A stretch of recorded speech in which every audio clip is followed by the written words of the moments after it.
ئامادەیی کلێڤەری ناحکومی دوای سەرکەوتنەکانی ساڵانی ڕابردوو و بەدەستێنانی کۆلێژە بەرزەکان ئامادەیەکەمان بە باشترین ستافی مامۆستایانی شاری هەولێر دەستی کرد بە نانووسنی قوتابیانی پۆلی 10 و 11 و 12 زانستی. لە ئامادەیەکەمان خوێندنی کوڕ و کچ بەجیایە.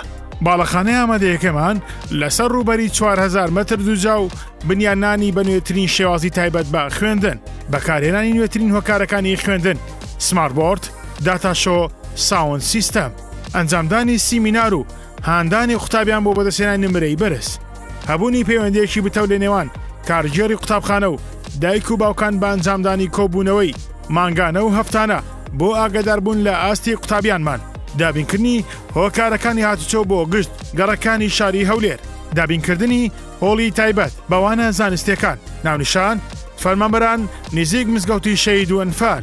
بۆ پەیوەندیکردن 0 179 44 55 یاخۆت 0 178 44 55. ئامادەیی کلێڤەری ناحکومی.